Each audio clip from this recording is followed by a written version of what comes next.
Only they were all along, not just the canines.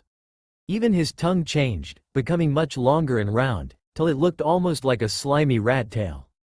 After almost a full minute of the agonizing transformation, it ended and the new, fully demonized Naruto stood panting in front of his shocked love. "What happened?" he asked, his voice completely different, sounding like a more feral version of Akai's demonic growl. "You've finally taken your true form," Akai said. She walked over to him and pulled him into a comforting hug. "Everything is different," he gasped as he took in the world through his new senses.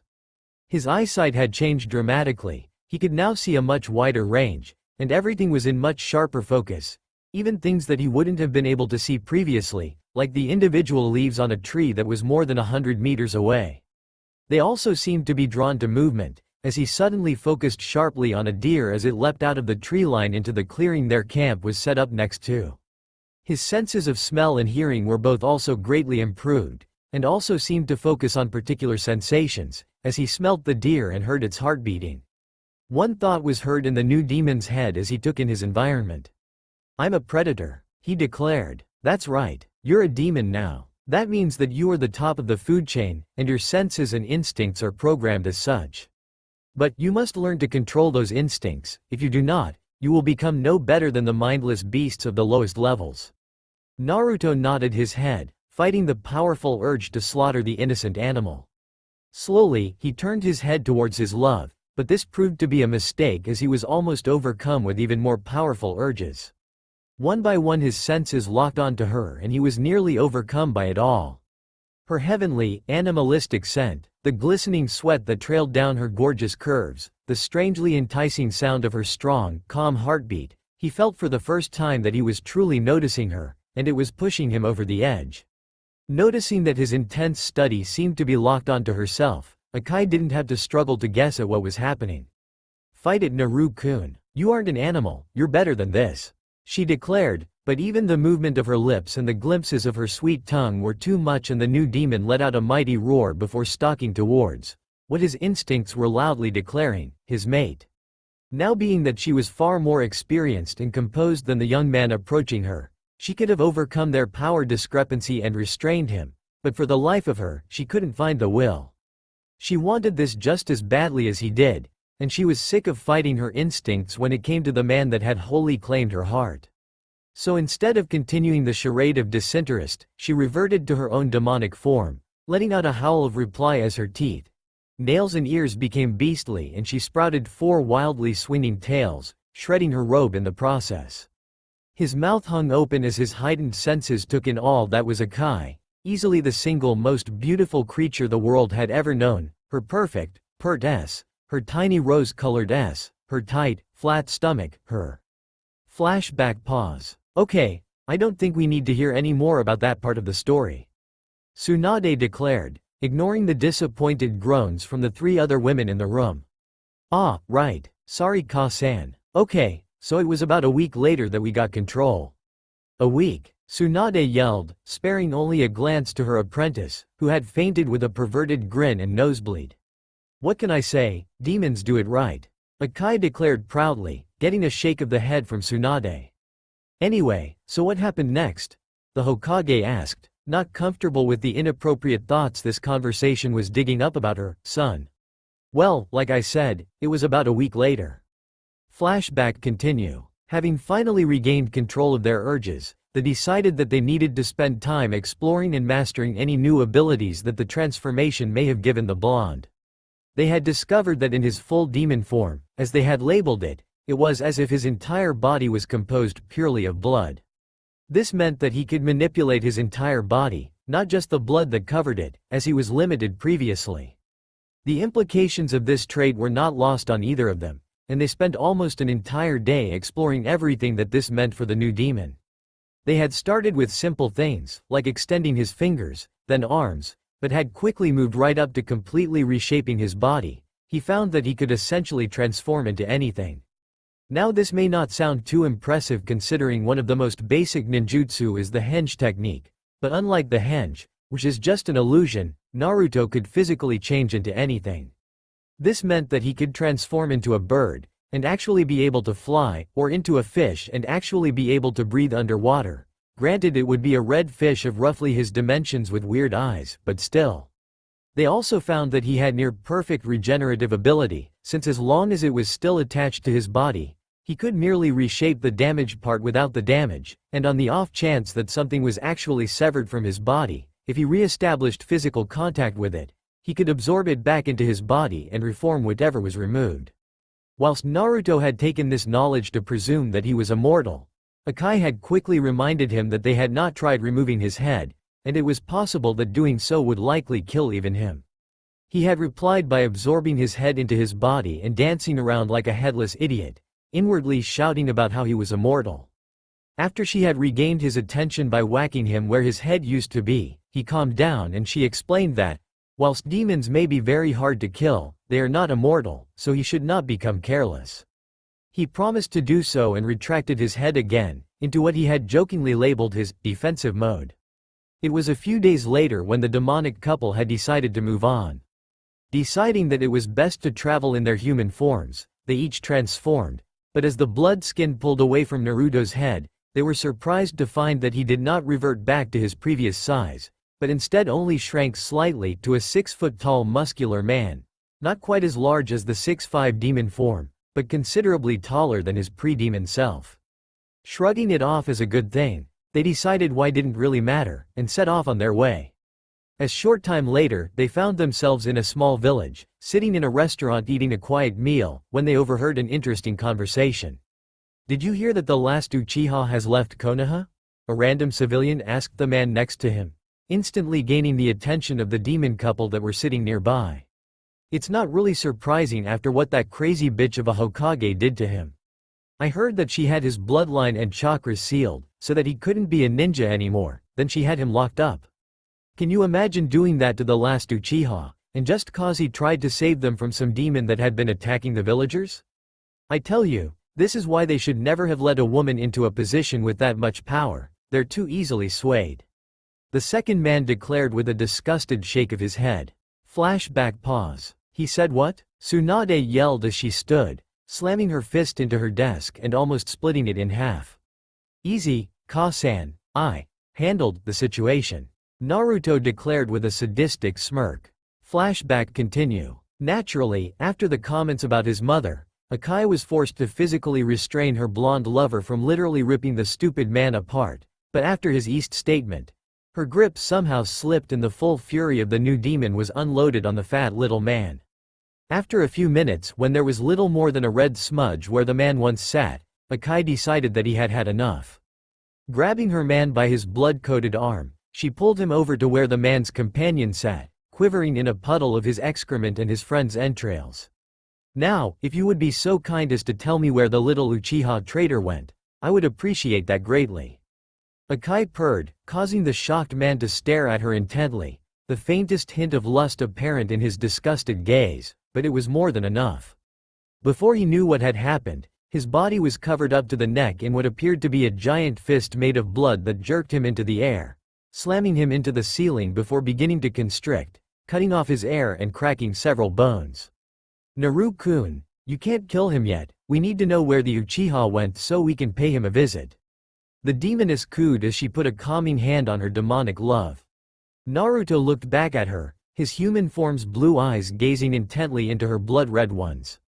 Fine, but the next guy to look at you like that is getting squished. I've always wanted to see why Gaara liked that technique so much. The blonde declared as he pulled back his blood, sending it back to his body where it reformed the cloak he had started wearing since the demonization had nearly doubled his store. Now, where did he go? Akai asked again, fighting back a snigger at seeing not a trace of lust in the man's eyes. He went to Otogakure. The Otokage sent his personal bodyguards to break him out of prison and escort him back to the village. Apparently all of them were killed when the Hokage sent out a squad of the Uchiha's classmates after him. They all came back heavily wounded and empty-handed however, so everyone assumed that he got away. The man replied, forcibly getting rid of the nervous stutter when he saw that it seemed to anger the strange beauty in front of him. So the Bakateme actually went to the snake fucker? I guess we should go pay them a visit, Akai-chan? Naruto asked with a grin that made the terrified civilian faint. After a few weeks of travel and some Advanced interrogation of a few auto nin they stumbled across, the demonic couple finally found themselves at the entrance to the bunker that currently contained Orochimaru and his latest love SLA, apprentice. So, what do you reckon Akai-chan, silent and stealthy, or loud and nasty? Naruto asked as he looked over the inconspicuous hole in the ground that was the entrance to Otogakure. The ancient demoness struck a thoughtful pose for a few moments before grinning widely. You know that stealthy was never my style, and it certainly isn't yours, let's go loud and nasty. She declared as she shifted to her true form, gaining a wicked grin from her lover as he did the same. Man, that feels better. I totally get what you meant when you said it sucks to be a human, I feel so weak in that form. Naruto declared as he rolled his joints, though it was impossible for them to become stiff in this form. Akai just smirked as she too stretched her new appendages. Told ya, now let's get to this. If I'm forced to look at that red ass of yours much longer, we're gonna get distracted again. She purred as she leapt into the hole, a chorus of quick screams rising shortly after. Music to my ears, Naruto sang as he shifted his form slightly before following after her, not wanting to get his ample frame stuck in the narrow tunnel. His feet hit ground after a short fall and his impressive demonic eyes revealed a small tunnel, currently containing his love and 2 dead Chunin. You didn't save one for me? He whined, a strangely terrifying sound considering his demonic voice. You can have the next ones, she replied, somewhat disturbed by his vicious mouth pouting. Yay, he squealed like a teenage girl. A big, red, demonic teenage girl. Shaking her head at his silly antics, she pointed down one of the 3 passageways. That one has the Uchiha's scent.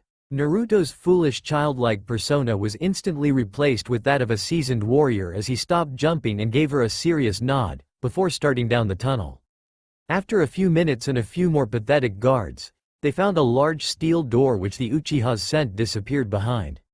This must be the Tamiz room. The snake fucker would want the best security on his precious Sasuke-kun.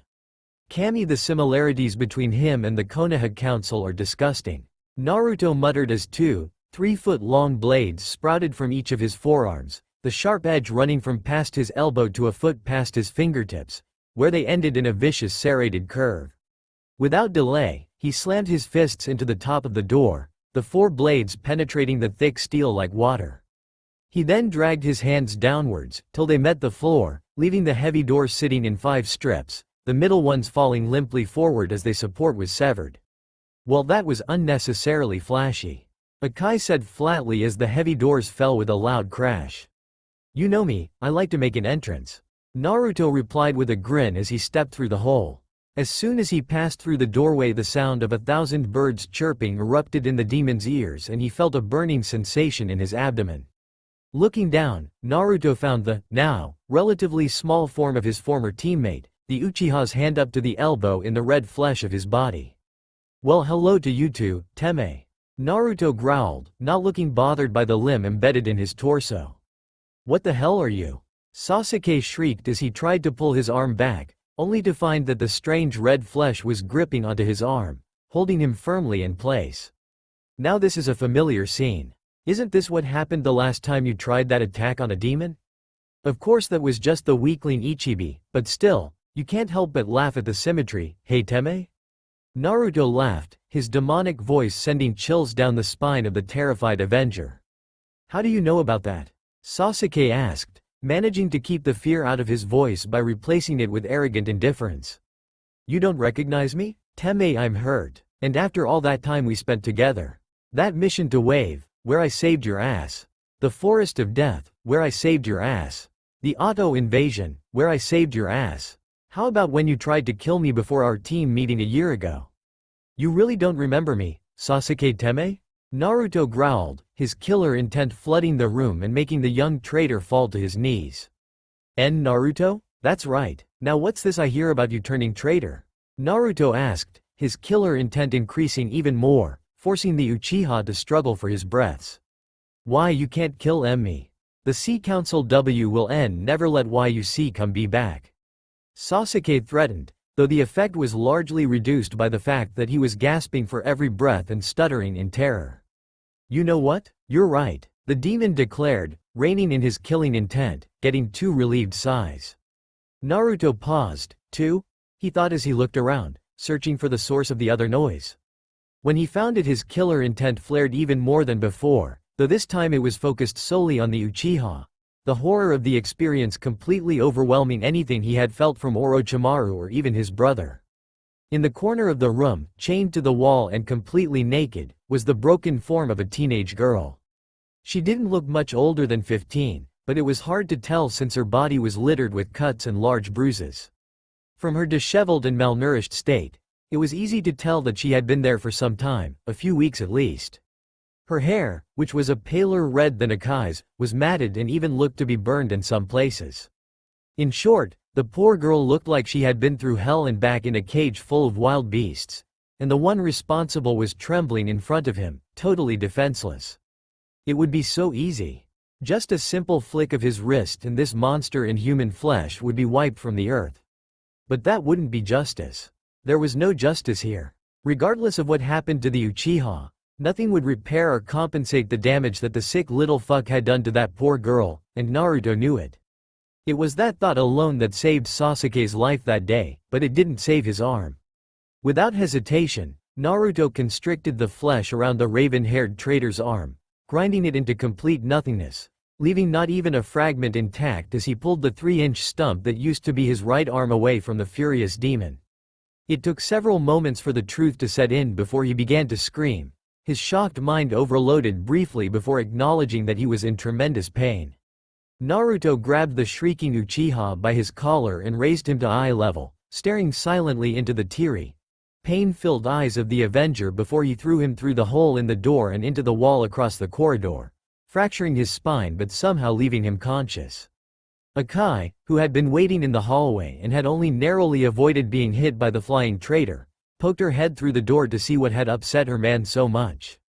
After a few moments her eyes settled on the frail form in the corner, and if it wasn't for the maternal instincts that every female, human, demon or animal has, she would have returned to the hall and slaughtered the Uchiha in ways that would make the most depraved nightmares of Orochimaru look like child's play. But as it was, she instead rushed over the girl's side, effortlessly breaking her restraints, and bringing her into a comforting embrace, thankful that the girl recognized her as a friend and didn't flinch away from the contact as many would have. Carefully, so as to not aggravate her countless wounds, Akai picked the girl up bridal style and turned to her lover. No words were shared between the two, but the look they shared said everything that needed to be said. They were taking the girl with them after they had destroyed this horrible place and everyone in it. Only the Uchiha would survive, but his punishment would far outweigh that given to the rest of those that they came across. And so it was. Akai created a cage buncheon, which left with the girl while the original and her lover slaughtered everyone even close to that compound. When they finally finished, the demoness shifted to her full fox form and leveled the structure, leaving nothing but a smoking crater and the horrible stench of mass murder. Flashback end. The office fell silent as everyone thought about what had been said. The only one who moved was Naruto as he pulled the trembling form of Tayuya into a comforting embrace, rubbing her back and whispering into her ear words that no one else could hear. The girl, it was her? Tsunade asked quietly, getting a nod from Akai, who was also rubbing the young woman's back. After a few minutes, Tayuya regained her composure and Naruto spoke up again, clasping her hand as she pulled away from him. After that, we brought the Uchiha back here, though with a few modifications, as I'm sure you know. Naruto declared, looking at his mother who gave a serious nod. So it really was you that did that to him? We had thought he had gone mad when we found him, missing his arms, eyes and reproductive organs, ranting about how demons stole his vengeance. Tsunade explained, if I had known what the sick bastard had done, I never would have saved him. Saved him? Akai asked. Tsunade fought back an angry growl. The council forced me to perform several transplants, giving him the latest prosthetics arms from Suna, and they even made me give him Kakashi's Sharingan, saying that it should be with one who truly deserved it, whatever the fuck that is supposed to mean. I fought tooth and nail against it, but Kakashi actually agreed to the transfer, something about a guilty conscience from way back, so I didn't really have any excuse not to do it. Especially considering we were told that he had been captured and held as a prisoner by Orochimaru. Had I known the truth, I'd have let the bastard wander around blind and armless. At least that filthy bloodline will die with him. Naruto spat, his opinion regarding the Uchiha clan as a whole well established to all those present. Tsunade gave a slight nod. Not that it has stopped the stupid bastards from trying. They even put the CRA into effect on him, and got him married to the Yamanaka girl and some of the other whiny bitches of your age group, 7 in total. And not one of them would listen to me when I said that he was damaged beyond repair in that area. Stupid fangirls, serves them right. She muttered, getting nods of agreement from everyone present and conscious, since Shizune was still passed out on the floor in a lusty haze. So what happened after you dropped the prick off? Tsunade asked, getting back on track. Well, after we had given Tayuya-chan. Wait, your name is Tayuya? As in the same Tayuya that was part of the Auto 4 and took Sasuke and put up the barrier that stopped anyone from helping the Sandame? Tsunade yelled, recognizing the girl from the description Shikamaru and Tamari had given after they returned from the failed retrieval mission. That's right, and I'm sorry for what I did, but I had no choice. Orochimaru would have killed me if I refused an order, and I was given to the Uchiha after I was defeated by that blonde bitch from Suna and that lazy fuck with a pineapple head. The fiery redhead replied, before the Hokage leapt to her feet and made to charge her. Before she even took the first step, however, Tsunade found herself being hugged, restrained, by the impressively powerful arms of her son. I can't let you hurt her, Ka-san. Tayuya-chan may have done some horrible things, but they were not by her choice and she has already paid more than enough for mistakes. I love her, and I will not allow anyone to hurt her, even you. He declared firmly as the irate blonde woman struggled fruitlessly against his grasp. After a few moments, the words sunk in and the Hokage stopped struggling and took a deep, calming breath. You're right, even after what she did, she has suffered enough. She stated as she walked back to her chair and sat down. Now, what is this about you loving her? I thought you were with Kyakai-san. Tsunade asked, barely remembering the demoness' true name. I am, and I do. After Tayuya-chan had been traveling with us for a few months, we started to grow close and eventually fell in love. Naturally, it was a bit difficult at first, but we've gotten used to it, and now we're just a big happy family, right ladies? Naruto asked, throwing an arm around each of his women, who both smiled and shook their heads at his childish enthusiasm. I see. Is there anything else I should know about? Tsunade asked wearily. The emotionally turbulent and excessive number of shocks had taken their toll on the aging woman. Not really. For the last year or so we just traveled around, doing odd jobs here and there. Nothing too exciting, Naruto replied, getting a nod from his mother. Well, that's good. Why don't we call it a day? You three come back tomorrow and we can look into getting you citizenship and a few other things that I have to give you. The blonde Hokage said as she gave her son one more hug before walking them to the door. Sure thing, Ka-san, we'll see you then. Oh, by the way, you wouldn't happen to know where the Teme would be, would you? I think we should pay him a little visit. Naruto asked with a sadistic smirk that was quickly matched by the women around him. That sounds lovely. He's usually at your team's old training grounds. The council forced Kakashi to be his private tutor, so that he can get the power to avenge his clan, and all that shit. They spend most of the. She trailed off when she realized that the three people in front of her had cracked up laughing. What? She asked, not seeing the joke. You remember that really nasty fight that I had where Akai-chan saved me and we started to become friends? Naruto asked, getting a nod from his mother. I was fighting Itachi and Kisame. I managed to catch Kisame by surprise with a bloodblade. But then Itachi used Tsukuyomi on me. But it backfired and he ended up in Akai's cage. The look on his face before she crushed him was priceless. Naruto declared as they all started laughing. Wait, so you mean he's been training non-stop for the last year, and the guy he wants to kill has been dead for 3 years? Oh, you have to let me be there when you tell him. The look on his face is guaranteed to be incredible. Tsunade declared as she realized what they were saying. It's a deal, Ka-san. For now though, we just want to have some fun with him. See you tomorrow, he yelled as he led his lovers out of the office, all of them sporting wicked grins. Why didn't you tell him? A voice called out after Tsunade had closed the door. The blonde turned around to find her assistant glaring at her, though the effect was reduced by the trail of dry blood from her nose. I'll tell him tomorrow. I wanted them to have one peaceful day in the village before everything goes to shit. After they had left the Hokage's office, Naruto and his companions headed straight for the old Team 7 training grounds, eager to catch up with the literal last Uchiha. When they arrived, they found a scene that sat in the hazy middle ground between infuriating and disgusting. In the middle of the training ground, performing one technique after the other, was Kakashi Hitaki, his Hite 8 now level across his forehead, with an eye patch covering his left eye. This was not what made the three newcomers angry, however, it was the fact that, standing a few feet away from him, copying every technique with his donated eye, was Sasuke Uchiha, a superior smirk plastered across his lightly scarred face. "Is this how you always trained when we weren't around, Kakashi, or is this a new thing?" Naruto asked as they walked up. They would have cheered at the terrified expression on the Uchiha's face if they weren't so pissed off at the moment.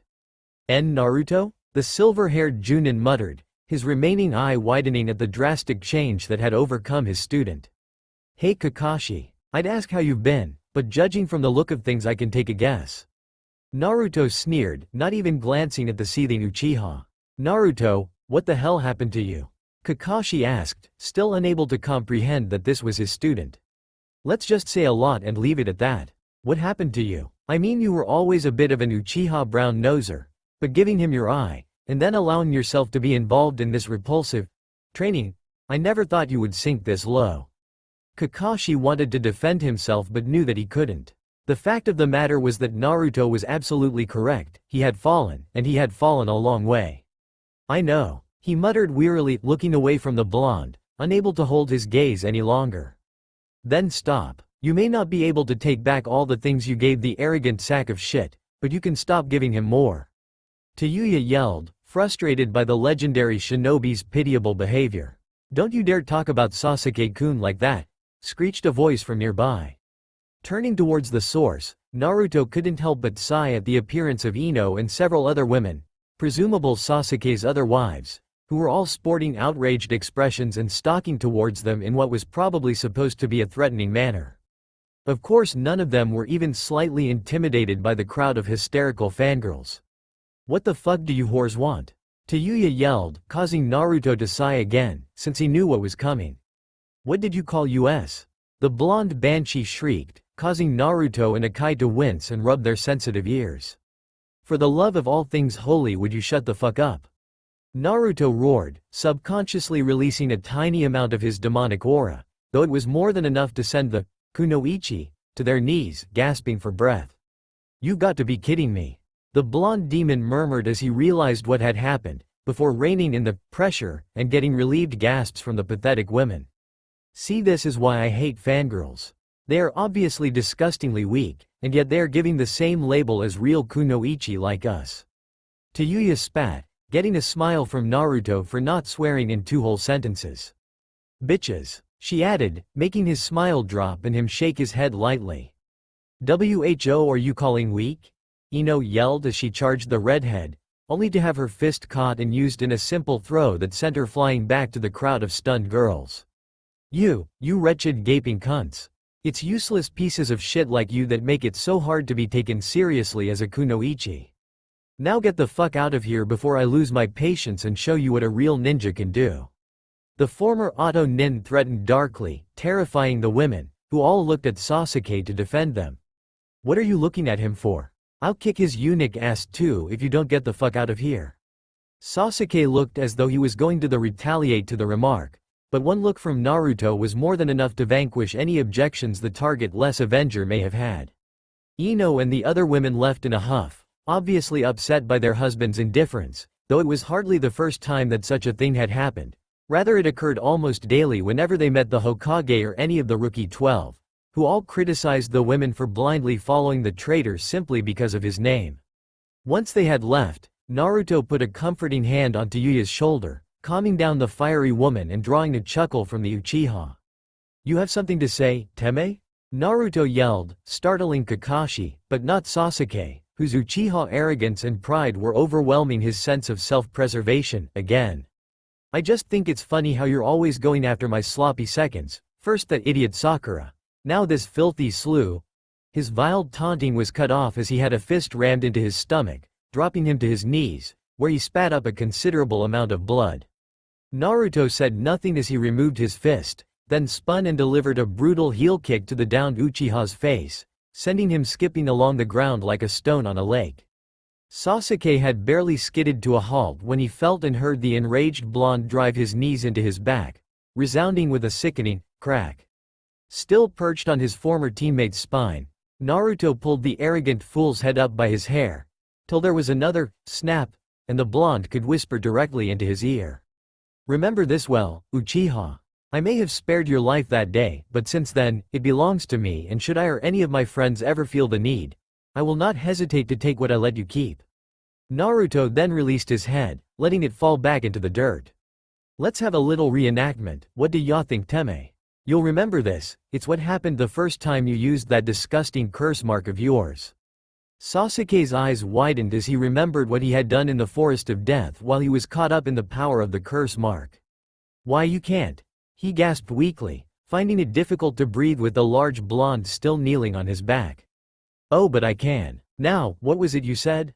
Oh yes, you seem very proud of these arms," Naruto declared with a smirk, as he grabbed onto the Uchiha's arms firmly.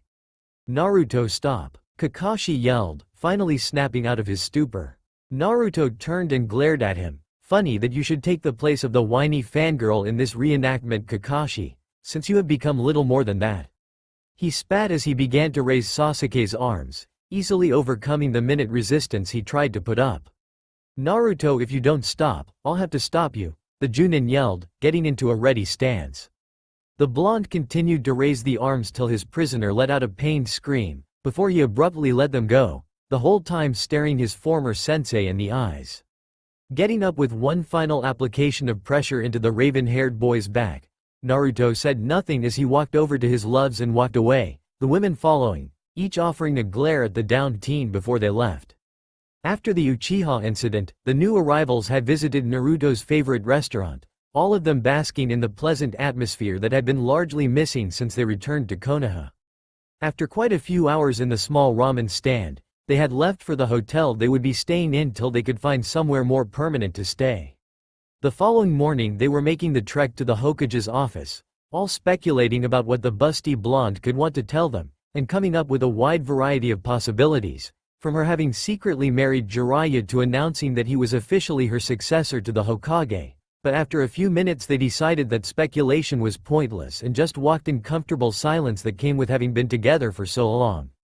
When they arrived, they were immediately on guard as Shizune led them away from Tsunade's office and to the conference room of the village council. "What are we doing here, Nichan?" Naruto asked, confused and worried about the unexpected change of locations. "Sorry Naruto-kun, but Tsunade-sama said that the announcement she had to make to the 3OU involved the council, so it has to be done here." The black-haired woman consoled, giving him a hug and ignoring the slight growls that came from the two women standing behind them. Naruto took a breath as they entered the large room, bracing himself for what was sure to be a troublesome meeting. "Morning Ka-san, counselors." The blonde greeted as he sat down at the long table, the council on one side, Tsunade at the head and Naruto's party on the other side. "Thank you for coming, Naruto-kun, Akai-san, Tayuya-san. As I told you yesterday, I have a few things that I have to tell you. Unfortunately, due to their nature, I have to include the council in this meeting." The Hokage explained, getting a small smile from Naruto and a collective frown from the council at her lack of respect and complacent tone. "Simply put, the reason that I have brought you here is because while you were away I undertook some extensive research and managed to uncover who Naruto's parents were," she announced, getting shocked gasps from everyone but Shizune, who already knew. "What? How? The Sandame always told me that there was no way to know who my parents were." Naruto yelled. "I'm sorry Naruto, but it seems as though the Sandame himself was the one who covered it up, which is why it was so hard to find out who they were," Tsunade explained, flinching at the look of betrayal that appeared on her son's face. "Before you jump to conclusions, I think you should know that he did it to protect you. Your parents, particularly your father, were very prominent figures in the shinobi world, and they both had many enemies who wouldn't have hesitated to attack you if they knew. Oh yes, because my childhood was so goddamn peaceful as it was," Naruto roared, his demonic aura slipping free and causing the civilian contingent of the council to gasp for breath. Akai grabbed onto the enraged demon's hand and gave it a comforting squeeze. "Calm down Naru-kun. At least let Tsunade-san finish, then we'll decide on how to react. She whispered into his ear. Naruto took a deep breath and nodded, but did not pull in his aura, perfectly content to let the people who had tormented him for years sweat. Friends, and eventually, more. This drew even more gasps and even some cries of outrage from the council. Does that mean you're gay? Tenten asked, causing the massive red demon before her to face Vault, a unique image to say the least. No, Akai-chan is a woman, he yelled, causing everyone to look at the woman that had been introduced earlier as Akai. Said woman grinned foxily and waved, causing many of those present to also face Vault. Are you saying that she is the Kyuubi? Shikamaru asked, getting a nod from both Naruto and Akai. But how is she outside of the seal? He asked, causing Naruto to raise an eyebrow. Or at least he would if he had them in this form. That's your question? Not, why isn't she a gigantic fox? Or, why isn't she eating puppies and terrorizing children? Hey, I only did that a few times when I was really hungry, and you know damn well those bastard children started it. The red-headed demoness shouted defensively, causing those who had only just recovered to face Vault again. Well, it's obvious that both you and her are more than powerful enough to do whatever the hell you want, and since you haven't done anything overtly threatening yet, it's only fair to assume that you don't mean us any particular harm. And since you've apparently just changed forms, it's not much of a stretch to assume she can too. Right. Well, that's the next part of the story. After we had been together for a while, I decided that I should see if I could release her, so I ripped off the seal. Basically, it didn't go as planned and the influx of demonic chakra activated an ancient demonic heritage, which transformed me into a full demon. Apparently I'm descended from demon royalty. Naruto explained with a shrug and an innocent expression, which just looked freaky when displayed on his demonic features. Does that mean you're like a prince or something? Lee asked, seeming more excited than surprised about all that had been revealed.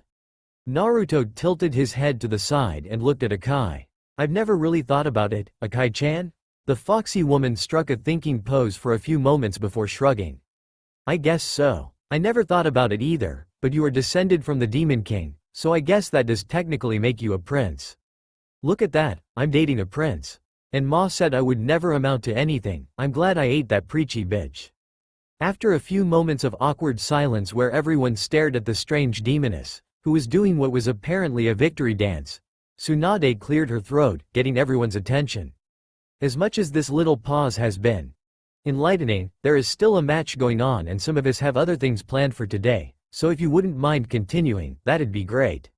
She declared, getting sheepish looks from the participants, though Naruto's looked more like a mortifying scowl.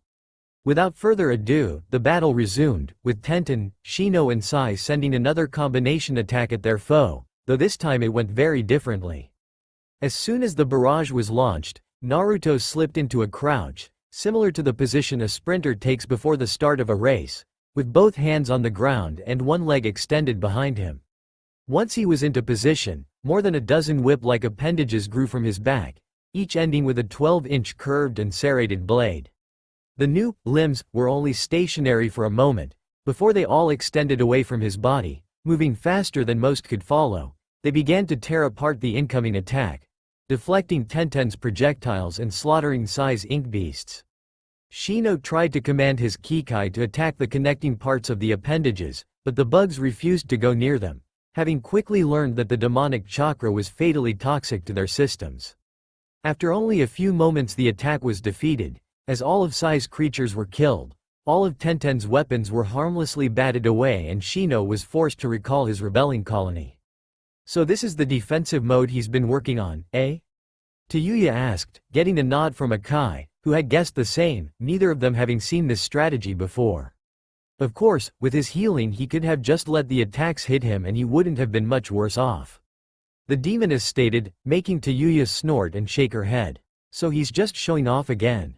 Typical. It just goes to show that, whether demon or human, all men are the same. Maybe in some ways, but there are defiantly differences. Think about the Uchiha. Are you suggesting he is the same as Naruko? This quickly made the younger woman's eyes widen. Oh Kami, no. That little shit stain is nothing like Naruko, she declared, getting an agreeing chuckle from her female lover. Things remained active back in the battleground, as Naruto's blades went on the offensive, one catching Tenten by surprise and knocking her out with the flat side, whilst others lashed out at Shino and Sai, both of whom had moderate success in dodging but quickly started to become overwhelmed. This resulted in Shino forfeiting, stating that his main offensive ability was useless and it was obvious he could not keep up his defensive approach. Sai, on the other hand, had been given strict order by Danzo prior to the match that he could not surrender under any circumstances and must try to kill the demon if possible. This plan was cut short however, when one of the blades managed to score a hit on the agile boy, leaving a debilitating stab wound in his abdomen that resulted in Tsunade immediately pulling him from the match so he could get medical attention. With the immediate threats taken care of, Naruto pulled back his blood blades and reverted to his upright stance. As he looked around, he noticed Team 8's sensei, Kurenai, frustratedly going through several sets of hand seals, with apparently no effect. Realizing what was happening, he turned towards the woman, getting her attention. If you're trying genjutsu you might as well conserve your chakra. In this form, my senses work differently to those of a normal human, so your techniques designed to disrupt them are completely useless. As he began to turn around, he once again found himself locked in Shikamaru's Kagemain. Neji, Hinata, try your Jukin, the Nara heir yelled, getting nods from the two Hyuga, who leapt forward and slipped into mirroring stances. Hake Hyaku Naijahachi Sho, the cousins declared in sync before launching their rapid assault on the immobilized demon. For half a minute they repeatedly struck at his red flesh with their chakra-enhanced pokes, before they each finished with a chakra-loaded palm to his chest and back respectively. The pale-eyed ninja stood, panting slightly, Neji in front of him and Hinata to his back. They, and everyone else were shocked to see however, that their combined assault using their clan's most powerful attack, seemed to have no effect at all. Naruto stood, just as he was before they started, as he calmly looked down at his chest, where the majority of their attacks had been focused, and brushing it gently as if to remove some dust. Well, what'd you know? Seems my demon form is impervious to the Jukin.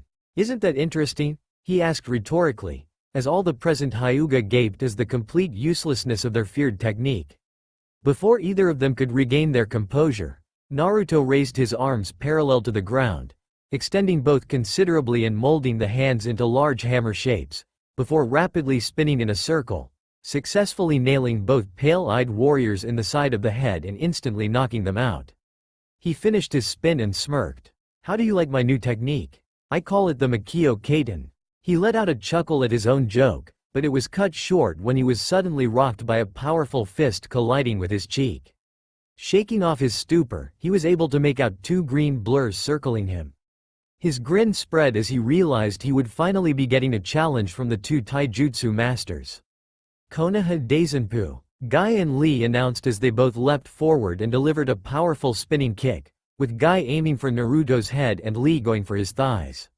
The attacks landed at the same time and, due to their impacts in opposite directions, resulted in the demon doing a full cartwheel in the air before managing to land in a crouch on the ground. Now in his defensive position again, Naruto's blood blades emerged from his back and began to lash out at the youthful pair. For a few minutes the fight continued in a stalemate, with Guy and Lee too fast to be caught by his blades, but not fast enough to bypass them, despite whatever techniques or methods they tried, even after removing their weights. Finally, the two green beasts pulled back and paused, momentarily looking into each other's eyes before giving a slight nod and their infamous toothy grins. Kaimon, Kaiumon, Simon Kai, they yelled, both becoming enshrouded in powerful chakra auras as they opened the first three gates. If anything, Naruto's grin grew even bigger. He hadn't faced anyone this powerful in years and now he was battling two of them at once. Let's do this, he yelled as his own aura increased, rising to match those being released by the taijutsu specialists, both of whom had matching grins, their thoughts mirroring the demons perfectly. In an instant, all three of them vanished, and the arena was swept up in green and red blurs as the three powerful shinobi engaged in a vicious taijutsu battle. It soon became apparent however, that Naruto was being overwhelmed.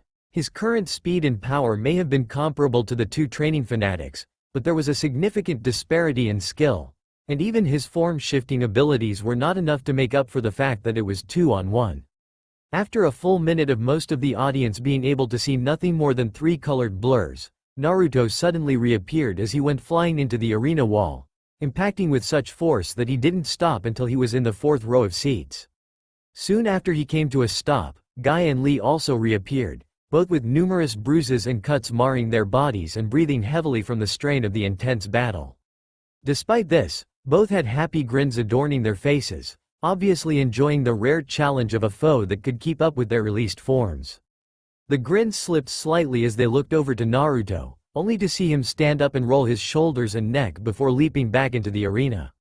"This is awesome. I haven't had this much fun since last time me and Akai-chan played volleyball with the Uchiha," he declared, getting a chuckle from some and angry glares from others. "You are truly impressive, Naruto-kun. To be able to keep up with me and Guy-sensei with 3 gates released is amazing," Lee exclaimed, getting a nod from many of the audience who agreed that it was a very impressive feat. "Hey, thanks Lee, you guys are pretty good yourselves. I haven't been challenged like this in a very long time," Naruto replied with a grin. "Shall we continue?" he asked, getting nods from the green-clad duo before they all vanished again.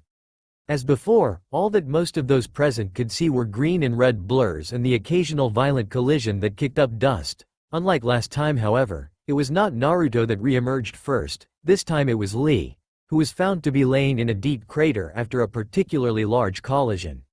Moments later, Guy appeared crouching by his student's side and checking on his status. Shortly after the Junin emerged, so did Naruto, standing on the outer rim of the crater. "Sorry, Guy-sensei, but using the gates caught up with me," Lee admitted, his voice obviously strained by severe pain. "It's okay, my youthful student. You have already proven that your flames of youth burn brightly," Guy declared, pulling Lee into a tearful embrace. "Medics, get Lee out of here, he is unable to continue," Tsunade ordered as several medical ninjas swarmed into the crater and carefully pulled the boy onto a stretcher to be taken away. "I'm sorry about Lee, Guy. I didn't want to hurt him, but I didn't want to disrespect him by holding back," Naruto confessed, getting a nod from the spandex-wearing Junin. "Do not worry, Naruto-san. Most of the damage done to Lee was because of the gates, and shouldn't be too hard for the medics to repair. I'm sure he would appreciate you doing him such an honor though, so for that I thank you," Guy declared with a respectful bow. "Shall we continue?" "Of course. But first, Shumon, Tomen, Kimenkai," the taijutsu master yelled, releasing a tremendous amount of chakra as his body turned red and his eyes became pupil-less. Naruto's grin spread even wider than ever as he, once again, raised his chakra output to match his opponent, causing all but the strongest of the surrounding shinobi to wince under the pressure that the two powerful warriors were outputting. Without another word, the two opposing shinobi vanished, leaving not even the blurs that were visible before. Even those using dujutsu to monitor the fight were having difficulty keeping up with the obscene levels of speed that they were utilizing. The only things that let the majority of those present know that the fight was continuing were the radiant chakra presences and the near-constant sound of powerful impacts echoing throughout the arena. After several minutes of shock and wonder for the audience members, the sound of laughter caught their attention. Turning their collective heads to the source, they found Akai, recently revealed to be the Kyuubi no Kitsune, laughing. "What are you laughing at, demon?" one of the council elders spat. Akai didn't turn around and instead kept her focus on the center of the arena. "You're about to find out, human," she replied, with just as much disdain on his species as he placed on hers. Before the outraged elder could do anything that would likely result in his death, a loud gasp drew everyone's attention back to the arena. The council members were shocked to find that Guy had reappeared, but it was obviously not by his choice. The flamboyant Junin was on his hands and knees, obviously straining to stay conscious, and when they looked at his body, it was not hard to see why. His garish spandex suit had been all but shredded, and the flesh underneath wasn't in much better condition, every visible inch being covered in cuts or bruises to the point that it looked like the powerful shinobi had been passed through a meat grinder. His skin, or at least the unmarred sections, had returned to its natural color, indicating his forced closure of the celestial gates. To everyone present, one thing was painfully clear: Guy, one of the most powerful ninja in Konoha today, had been utterly destroyed. The council's apprehension and worry were only increased when Naruto reappeared, seemingly completely unharmed. Of course, this was due to his body's unique composition, which allowed him to recover even serious damage in moments, But the council didn't know this. From what they could tell, it seemed as the boy hadn't even been touched as he ripped one of the village's strongest apart. You might want to get those medics over here, Ka-san. His wounds aren't too serious by themselves, but collectively he might be in trouble soon. Naruto declared, getting a nod from the shocked blonde woman, who shook herself off and called for the medics, who took the now unconscious man away. Naruto sighed as he once again felt his body go stiff and refuse his orders. This same trick is getting old, Shika, he declared as he turned and looked at the Nara, who was worried as his technique should have prevented him from doing that. His worry turned to fear as a blood blade slowly emerged from Naruto's shoulder, aiming in his direction. I forfeit, he announced, releasing his technique as Naruto smiled and reabsorbed the blade back into his body. Tsunade would have been upset about him giving up without taking any damage, but she really couldn't blame him under the circumstances. She nodded to the slouching Chunin and he gave a slight bow before going up to the stands to watch the rest of the fight. Naruto turned to look at his four remaining opponents, Asuma, Kurenai, Kakashi and Sakura. Kakashi and Asuma both drew weapons, obviously still reasonably confident in their chances. Kurenai also drew a kunai but was visibly troubled by the uselessness of her specialty. And then there was Sakura, who was a quivering combination of terrified and ashamed. Naruto was forced to push her out of his thoughts as the three Junins attacked together. Remembering Kakashi's preference for ninjutsu, he decided against his defensive mode, knowing that whilst it was extremely effective against taijutsu or weapons, it had limited capabilities against ranged ninjutsu. So, with a wide grin, he shifted to what he had labeled his offensive mode. He had gotten the inspiration for this form from a strange movie he had seen once about mutated turtles that fought like ninja. The villain in the film had worn a suit of armor that was practically covered in blades and, whilst Akai rebuked him for getting inspiration from such a stupid source, even she couldn't deny the effectiveness of his shredder armor. The idea was rather simple: put blades anywhere that could be used for attacking. For effect and because he was a natural showman, he started the transformation at his feet and let it spread up his body. The first blades to manifest sprouted from the front and back of his ankles, with three running along the top of his feet and out past his toes where they curved into claws, and another three relatively short hooked ones coming out the back, that ended touching the ground a few inches behind his heel. The next ones came from his shins, four short, upwards hooking spikes in a diamond formation. After that were his knees, which each sported one thick, 6-inch spike with a slight upwards curve. His thighs and torso were completely bare, purely because it was extremely difficult to actually strike someone with anything he tried to place on them. The next to emerge were four 3-inch spikes in a diamond formation on each shoulder, long enough to do damage if he shoulder tackled someone, but not long enough for him to stab himself when he rolled his neck. He learnt that lesson the hard way. The last features to emerge were the same ones that he had used to break into Sasuke's room all that time ago. A pair of 3-foot blades running across the top of his forearm to a foot past his fist and 6 inches off his elbow. All three of the Junin quickly halted in their approach as they took in Naruto's new, even more terrifying form. Holy shit, Asuma muttered as his cigarette fell limply from his mouth. Kurenai, who usually would have rebuked him for both his swearing and smoking, could only nod in agreement of his statement. Are you guys coming or what? I've been waiting to test this form out against some decent opponents for a long time. Naruto whined, though with his current features it seemed more like a vicious snarl than the immature whinging of a teenager. Right, let's go guys. Kakashi declared, getting reluctant nods from the others, who got back into their ready positions and charged the walking blender.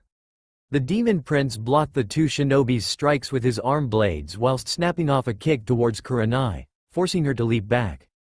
Hoping to catch him off balance, Asuma and Kakashi pushed hard against his arms. It backfired though, as he used the momentum to do a backflip, lashing out with his legs and scoring deep gashes on both men's forearms. Capitalizing on their flinches, Naruto leapt forward as soon as his feet hit the ground, charging the momentarily defenseless men. Kakashi, having managed to retain the reflexes he built up over years of using the Sharingan, was able to avoid the follow-up attack by dodging to the side. Asuma was not so fortunate, and was caught by the demon's left wrist blades. The razor-sharp appendage tore through his flak jacket like tissue paper, and dug into his flesh, leaving a gaping diagonal wound from shoulder to hip. Kurenai screamed as she saw her lover gravely wounded, but her shock left the usually composed woman unguarded, and Naruto took quick advantage, vanishing in a burst of speed and reappearing behind her, holding one blade to her throat and poking another into her spine. "Surrender," he stated simply, getting a tearful nod from the woman, who ran to her lover's side as soon as the blades were removed. She was immediately joined by Tsunade, who began to work on healing his wounds. After a few minutes of concerned silence, the blonde woman sighed and stood up. "He'll be fine. It looks like Naruto-kun managed to pull back in time, so no serious damage was done," she announced, getting a relieved sigh from the man's friends and especially Kurenai, who stayed with him as the medics arrived and carried him away from the arena. "I think there has been enough violence for one day, perhaps we should call them off." "Wait, Ka-san, there hasn't been a result yet. And we both know those fuckers on the council won't accept this as a conclusion, then they will continue to pester us about this CRA bullshit. Let us finish this once and for all." Naruto interrupted his adoptive mother, who reluctantly nodded, unable to deny the truth of his words. "You ready, Naruto?" Kakashi asked, getting back into his ready stance. Naruto grinned and gave a slight nod as he mirrored his former sensei's motion. Up in the stands, there continued to be mixed reactions to the battle that continued before them. Now that Kakashi is alone, he's probably going to start using ranged ninjutsu, since that would have been difficult before with his teammates nearby. Akai stated, getting an agreeing nod from Tayuya. "You sound worried, demon filth. Not so confident in the brat's abilities anymore?" Danzo taunted. Both women turned to the man with confident grins.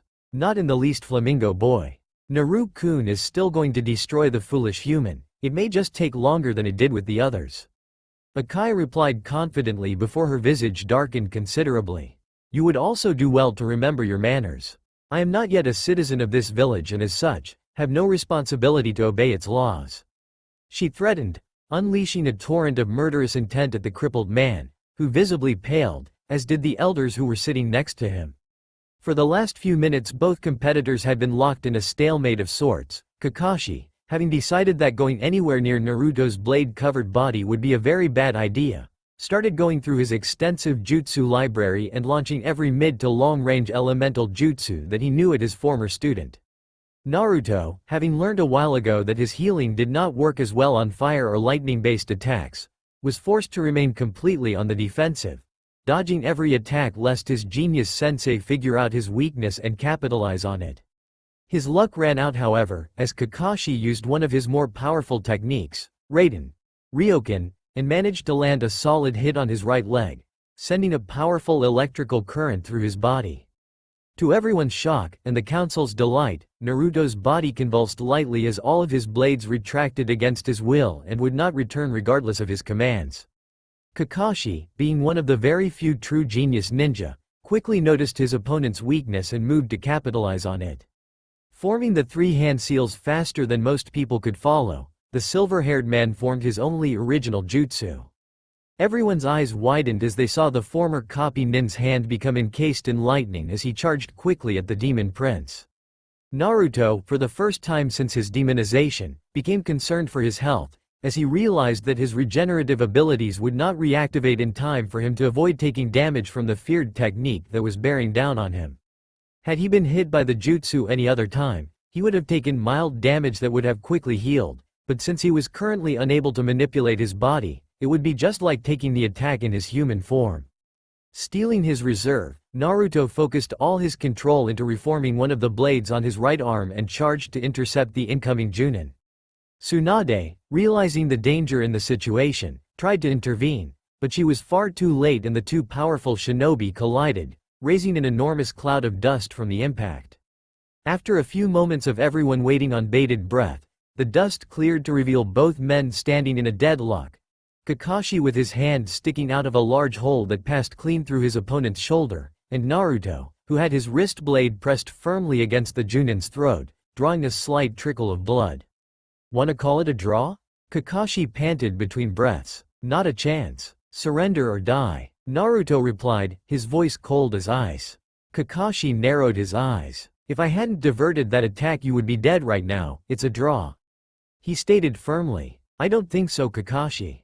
Had we both gone for the kill, your head would be lying on the ground and I would be repairing the hole around my heart, rather than the one in my shoulder. Naruto explained, and before Kakashi could object, he felt a pressure building around his hand. Looking at the wound, he was both shocked and amazed to see that the tissue was reforming and actually starting to constrict his hand quite tightly.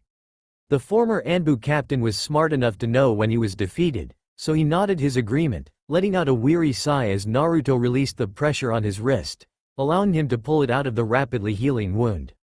I don't understand though, my lightning attack clearly upset your manipulation abilities. Why didn't it affect your regeneration too? The Junin asked as he stepped away, rubbing his aching wrist. It did, and for all intensive purposes, I took that hit without my regenerative abilities, meaning I felt it like any human would. The difference is, as soon as my regeneration recovered, even a direct strike to my heart would have been repaired.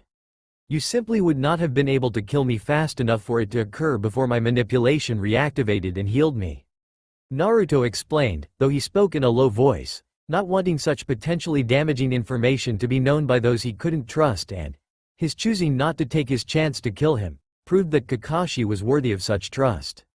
Well, with Kakashi defeated, that means that Naru. Hold on, Ka-san, you're forgetting someone. Naruto interrupted, getting a confused look from the busty blonde. Who? She asked simply, before a terrified gasp was heard from behind them, drawing their attention. Simultaneously, everyone present turned their attention to the one competitor that everyone seemed to have forgotten about, the violently trembling Sakura Haruno. Everyone held their breath as Naruto slowly started walking towards the frightened girl, all of them apparently too shocked to actually intervene and save the defenseless Kunoichi. The tension only grew as he finally stopped, standing barely a meter in front of his former teammate.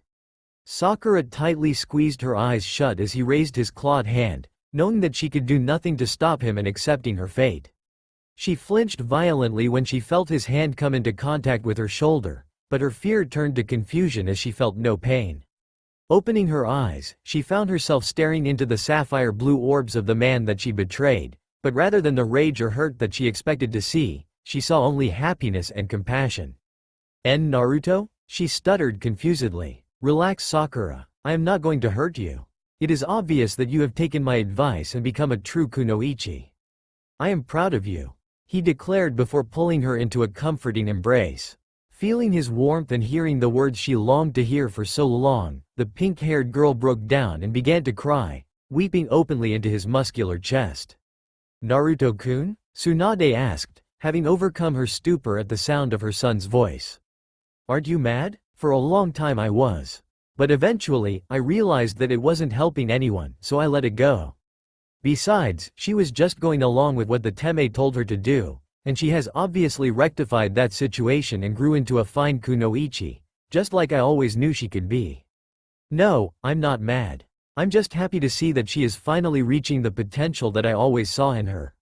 Well, that's all well and good, but technically we still have a mat. I forfeit. I'm a medical ninja, not a fighter, and even if I was, I wouldn't stand a chance against Naruto. Sakura interrupted, getting a nod from the Hokage. Sakura Haruno has forfeited the match. That means that the undisputed winner is Naruto Uzumaki Namikaze. Tsunade declared with a cheerful grin, drawing applause from Akai, Tayuya, Shizune and, surprisingly, several of the clan heads. What are you fuckers clapping about? Tayuya demanded suspiciously. Shikaku Nara, who, along with his former teammates and the heads of the other major ninja clans had been applauding, turned to her. It is painfully obvious that Naruto could have slaughtered every single person in that ring the moment the match started, yet the only people that were seriously injured were Guy, Asuma and that creepy pale kid, all of whom will be fine in a week or two. He had the means, motive and opportunity to kill all of our children and there would have been nothing that we could have done about it, but instead, he chose to only knock most of them out and leave them alone as soon as they surrendered. Regardless of whether or not he is a demon, he clearly means us no harm, so we have no issue with him. He explained, getting agreeing nods from everyone but the elders, Danzo and the civilians, all of whom looked even more pissed than ever. You may have won today, demon brat, but soon my day will come, and when it does, you and your demon whores will bow at my feet. Danzo thought with a wicked sneer written across his face. That's all for now. If you enjoy this video, then please like, share and do comments.